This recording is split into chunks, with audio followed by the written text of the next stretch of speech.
Hello everybody and welcome back. I wanted to take the end of 2020 to show off a 3D printer that is different than the others in a really refreshing way. This here is the EasyThreed Nano. It is a printer that I haven't seen the likes of. It is completely different than anything that's been there before. It is innovative. It is small, it's cute, it's cheap, and it sort of gets the job done. It's not in any means the best printer all around, but it's got features that I would love to see from bigger printers, from more expensive printers. And it's just a really, really nice package. That's why I want to show it to you. So starting with the contents of the box, you of course get the 3D printer, which is completely the way you see it here. I'll just take it out, give it power, and it runs. You also get the power supply, you get a spool holder. There are some parts and pieces you need to take off to get it to work. You get a manual, you get a USB adapter for the micro SD card, and you get a reasonable amount of filament, which is rather surprising. Even more surprising was that the software that you get on the SD card that comes with the printer does not only include a Windows version, but also a macOS version. That is usually reserved to the expensive 3D printers, and this one at about $130 to $150 is not one of them. Now, the first thing that you will see when you look at this printer is it doesn't have a display. It has one single button at the front, and that is all you need to start and stop a 3D print. On the back of it, it does have a USB connector, a power connector, a slot for the SD card, and one single 3-position button, which is off in the middle. It has a position for feed and a position for retract.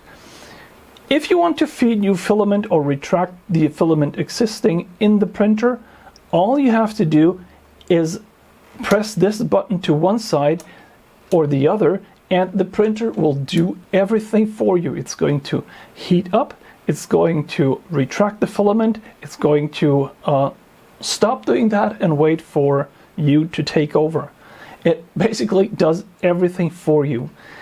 And because of that, never lose this user manual, because some of the operations are not quite as straightforward, but the manual itself is written really well. So it is a kind of Chinese to English, but it is of a pretty good quality.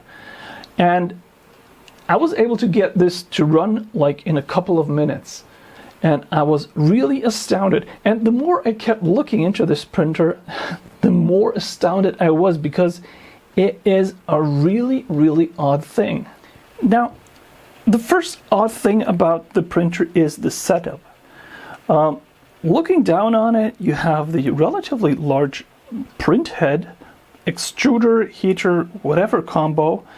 And you do have some threaded rods right at the end here and here at the sides. And you have a belt on each side of it. So you might be inclined to say, oh yeah, I've seen that a dozen of times. It's a Core XY printer. No, it's not.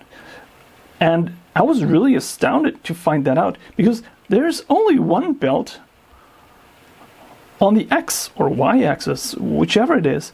There's only one belt here, so it actually means the X-axis stepper is also in the print head. And that kind of makes sense, because that way you have a lot less backlash. And since the printer is not moving really fast, you can take a really small, cheap stepper and put this into the print head itself. And that just means that you have a lot of driver technology, like in circuitry, that exists in here. And I wasn't able to figure it out how they work it, but there's not a large amount of cables in this inside this braiding here, so there must be some intelligence in the print head itself. And I've never seen anything like that before. Never before, never after. But I really like the way they went about this, because it means you actually have a lot of leftover space that you can use for the print space in the end. So a really nice way of doing it, a bit of innovation that I wasn't really expecting, and just a nice way to do it. Also, for this small printer, you do get a relatively large print area, and the print area even has a removable magnetic build platform. Never seen that at this price range, never seen that with a so small printer. It's kind of hard to get out because it really sticks in there. But you can just remove it. There, you got it. If you have a print, it is really easy to take off and throw away.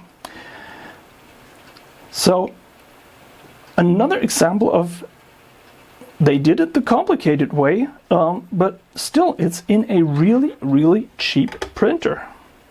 And I very much respect that, because whoever made this thing, they were thinking of a lot of stuff that you need to have experience to even start thinking of it. So how do you print on this thing? It's pretty simple. You use the slicer software that comes with a printer, or you use any other slicer software like Cura or Repetier, and you generate one print file, and it can be just a very simple Repetier generated or Cura generated print file with relatively slow stepping, like about 10 to 50 millimeters per second, and you place it in the root directory of the printer, and it's going to pick it up. If there's only one, it's going to pick it up. It is so simple. And the print quality is actually nothing to complain about. It's not great, but it's also not awful. Some overhangs don't come out that well, but they don't come out that well on other printers, and especially printers in this price range. So the result is respectable. I'd never thought that this thing would work so well. Also, the build platform, you can take it out, it's magnetic, and it sticks really well. And it doesn't feel like one of those cheap build platforms that will stop working after 3 or 4 prints. This is good quality. So what's the deal? How are they doing this? It is super cheap. It is super simple to use, but the device itself is rather complex. Now, if we take a really good look into the extruder driver and the heating setup, we can actually see one of those really cheap 28 BYJ 48 steppers. So they are really using technology that does not have a high price. Also, what you can see is they're using 4mm rods, and they actually have a brass sleeve that is running on, so there is no bearing in there. That reduces the price as well. The threaded rods they use, they're just screw rods, and they do have just simple nuts at the end holding it in. But they do have backlash compensation, which I, for one, would have done without. And everything is just made to be extremely simple, but at the same time, good enough to work. And the whole setup is basically high tech with cheap parts. Also, the belts they're using, they're actually high quality belts. I think they're T2 with Teflon inserts. So there's nothing bad about that. It is just really, really cheap. Now, because this thing is so closed up and because it doesn't have really good ventilation, it doesn't move too fast. So, like I said, you're stuck at about 15 millimeters per second at tops. But the positioning is really well, because the cheap steppers are geared and they have a very high step rate per revolution. And that basically makes for a good quality print. This is, under all considerations, an absolute perfect office 3D printer. You still have to provide adequate ventilation, because PLA just, well, some PLA stinks. But if you have ventilation, then this here is a really nice office prototype printer. It is relatively slow, but it gets the job done, and it's silent. And I can't stress enough how much I love silent 3D printers, because a loud 3D printer can really grind your nerves, and a silent one just doesn't do that. So I really, really like what they did with this thing. It is a really, really nice package. So let's get it to print. Let's change out the filament and print another traffic hat. Okay, I've prepared the printer. That was already prepared. I got some filament ready. Just for anybody asking the question, why am I not using the filament that came with the 3D printer? It's just that I know this filament extremely well. I always use the same filament. It's Prima PLA. It's reasonably cheap. It's not the cheapest, but it has a very consistent quality, and I know it by heart. So, first thing that you should know is this printer does not have a power button. So once you plug it in, it turns on. You get the front button. Like I said, it's single button control. The front button will light up green, and that's it. Now I am going to take the backside button and move it over to retract. It means that the front button starts blinking quickly, which means it's heating up. And once it's heated up, it's just going to go ahead and retract the filaments so I can take it out. And it is really that simple.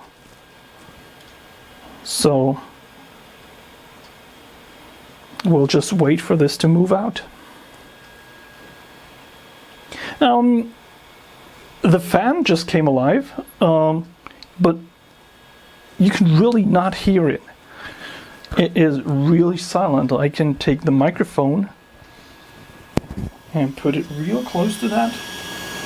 So it's retracting right now.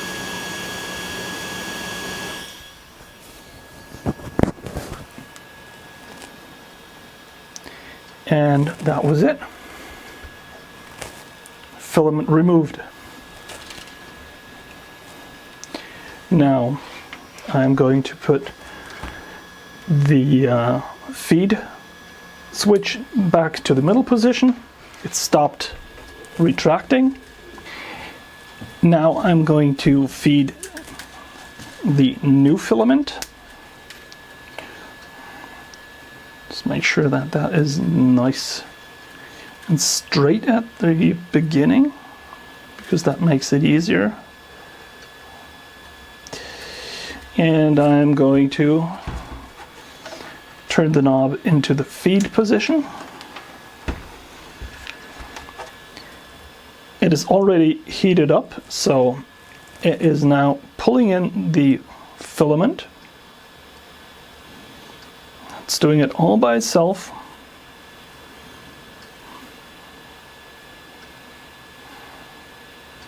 I'm going to wait until it extrudes in green.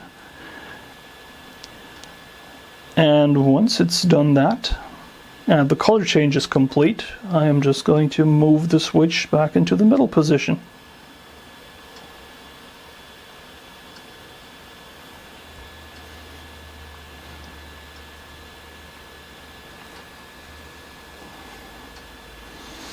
As you can see, we're getting some extrusion.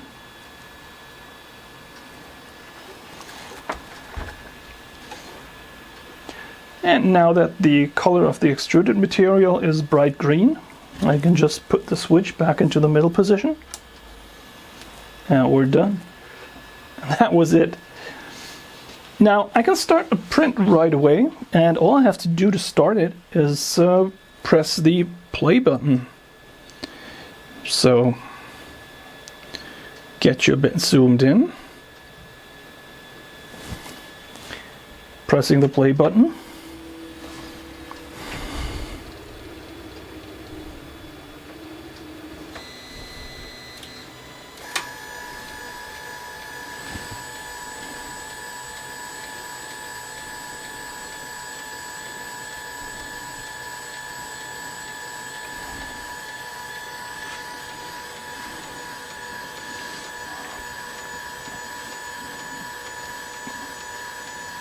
It's now zeroing.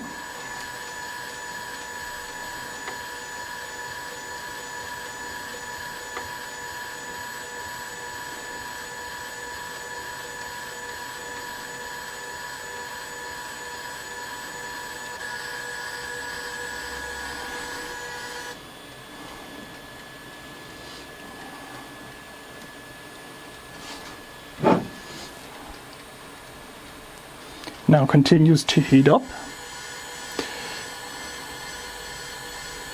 and it should start the print.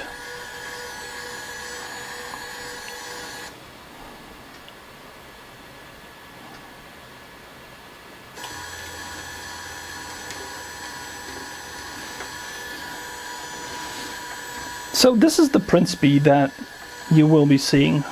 Like I said, it's not great.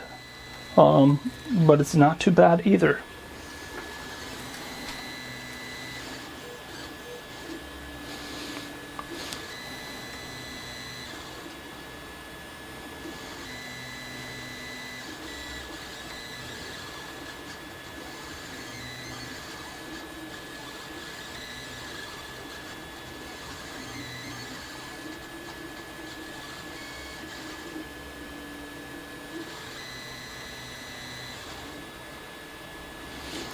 So I'm just going to let this print, and I'm going to tell you how long it took, and I'll be back once it's done.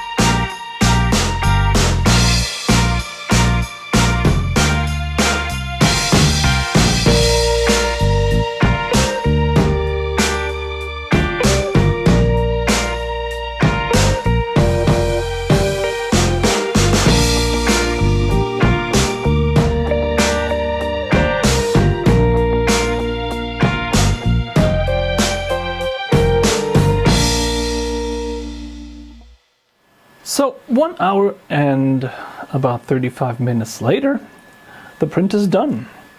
And yeah, the print is okay. It's not a super printer, and it's not a race car, but it did a pretty respectable job, and I suppose if you take a little bit of time and get to know the slicer and the quirks of the printer, I'm pretty sure that the prints themselves could be improved.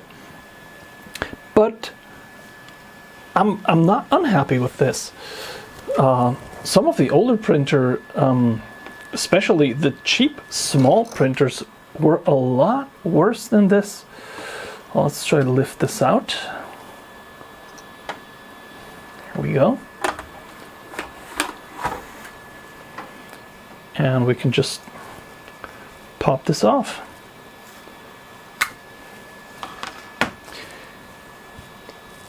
Now, looking at the print, we can see a little bit of stringing. We have slight under extrusion on the first layer, but I think that's not from really under extruding. It's just because the small extruder just can't do the pressure.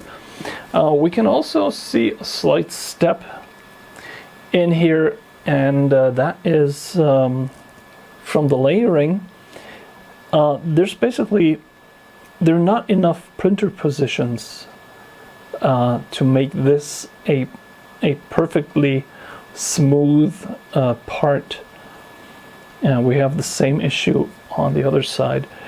But the surface is okay. I'm not able to break it, which means we have pretty good layer bond, and it does have a pretty good weight to it. So, as I keep saying, it's not a super printer, but for something between $130 and $150 or euros, it's fine. And I really love the size. Now, during the second half of the print, I noticed that the printer was getting slightly louder. Maybe this is a form of run-in. I haven't used it that much yet, but I really like it. And I like the way it's built. It's just a curious thing. They spent so much time getting this right, so they'd have a very good ratio between volume and print size, that this is just really great to look at. And also, it's a real cube printer. It's really nice. Apart from that, it doesn't have any real drawbacks. It prints. It comes with simple software that is available for Mac and PC. And it basically, once you set stuff up, it's a one push of a button operation. Oh, I didn't want to start it now. And everything else that you may want to do with it, you can just do it. So this is it. This is the EasyThreed Nano printer. It's really a curious little thing, and in a way it has its innovation, and it does print nicely. It's just not very large. It's not very loud. It's kind of a curiosity from 2020, and I didn't really want to do a review of this. It's more supposed to be like a presentation, because curiosity aside, it's a 3D printer and it does its job. And if you need something that is really small and kind of silent and just gets the job done, then maybe this is a printer for you. Thank you very much for watching, and bye-bye.